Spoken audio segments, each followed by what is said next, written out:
Okay, let's dive in. We've got a stack of source material here today, and we're going deep into some fitness equipment. Yeah, specifically the Power Leverage V2 line from Muscle D Fitness. Right, and the info we have, it looks pretty much like website stuff, Yeah. Product listings, details, some feedback. And one bit that really calls out why they made this particular line, the purpose behind it. So our mission today, let's unpack it all. What is this Power Leverage V2 stuff? Who's it actually for? And, what are the really interesting bits hiding in these sources? Exactly. So you can get the key info quick. Let's figure out what makes this V2 line tick. Okay, so basics first. The sources say it's plate-loaded strength equipment. Yeah. But like you said, there's this core idea behind it. And this is where it gets interesting, I think. One source says the V2 line isn't just about being heavy-duty commercial grade, though it is that. But it's defining things seems to be, space. They keep saying space-conscious design, optimized for tighter training areas, things like that. Right. That focus on, getting the most out of your square footage, it tells you straight away who they're thinking of. Totally. The sources are pretty clear on the target audience. Yeah. Gym owners, maybe managers who don't have endless floor space. Right. Like commercial places where every square foot counts, or maybe those boutique studios. Yeah, boutique studios, fitness rooms in apartment buildings or condos, how small those can be sometimes. Definitely. And training-focused gyms that want lots of different machines, but maybe can't build a massive facility. So if you're listening and thinking about setting up a space, big or small, this is kind of useful context, right? How gear gets designed for different problems. Absolutely. This line seems positioned as the answer for getting that commercial feel when space is tight. So how do they do that? How do they manage space saving without making it feel, cheap or flimsy? Yeah. What about the actual build? Good question. The sources pointed a few things on construction. Okay. They talk about commercial-grade double-stitched upholstery. Seems like it's built to last, handle lots of use. Makes sense for commercial. And heavy-duty commercial bearings for smooth movement. That's key for performance, right? And making it last longer. Yeah, you don't want sticky movements. No. And for ease of use, they mention gas shock-assisted seat adjustments. Ah, the gas shocks. Yeah, those are nice. Makes setup way faster. Anything that speeds things up in a busy gym helps, definitely. For sure. And what about how it looks? They mentioned a sleek aesthetic, uses both square and round steel tubing. The main goal seems to be offering that variety and quality, but specifically designed for, smaller footprints. Okay, so speaking of variety, what kind of machines are we talking about here? Is it a full range? Looks like it. The sources say the line is meant to offer a full suite, for whole body workouts. Gotcha. And they list the kind of popular core machines you always see. The staples? Yeah. Right, like leg extensions, seated leg curls, leg press, seated row, lat pull down, that sort of thing. Okay, the essentials. But they also really highlight some unique specialty pieces.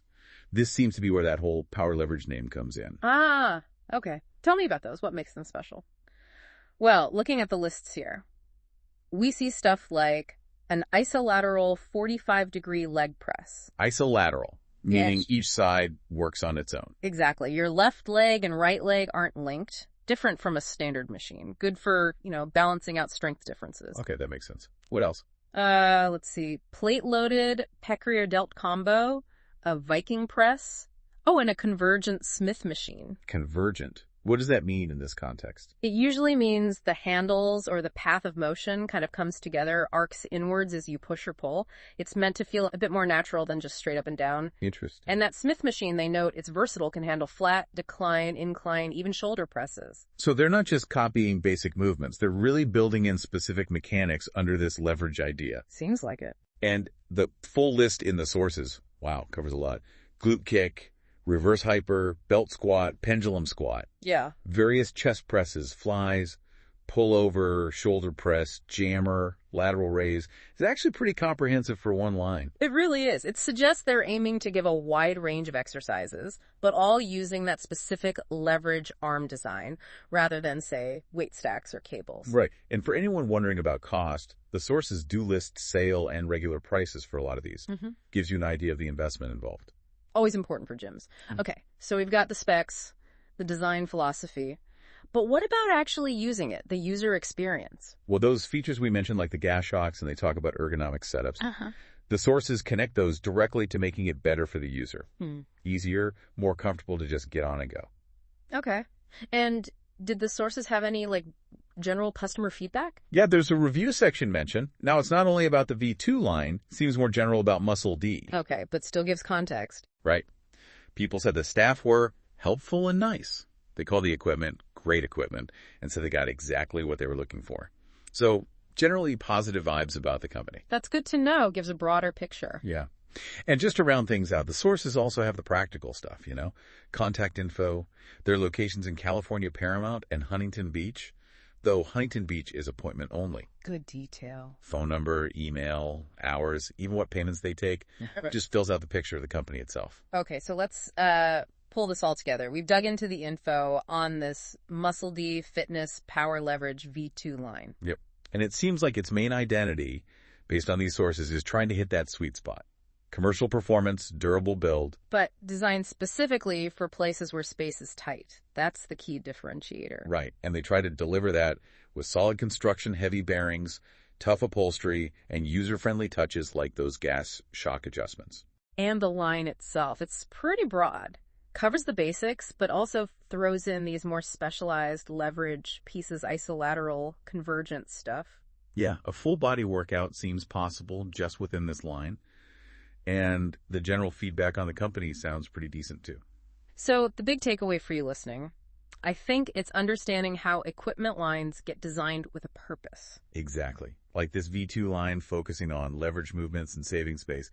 It gives you a different perspective when you see equipment, right? Or if you ever need to choose some. It explains the why behind the design and who it's aimed at. It really shows how manufacturers try to solve specific problems for different parts of the market. Yeah, and the sources mention other types of gear too, not just power leverage. They talk about selectorized, free weight, other classic lines from Muscle D. Which brings up a really interesting thought to leave you with. Okay. Think about the difference. You've got this plate-loaded leverage stuff. Then you've got machines with weight stacks you put a pin in, selectorized. And then just basic barbells and dumbbells, free weights. Right, totally different mechanics. So how much does how the resistance is applied actually change the workout itself? Yeah. And thinking bigger, how might choosing between leverage versus selectorized versus free weights impact not just how you train, but the whole layout, the whole feel and space needs of a gym? That's a good one. Definitely something to chew on next time you're in the gym deciding what to use.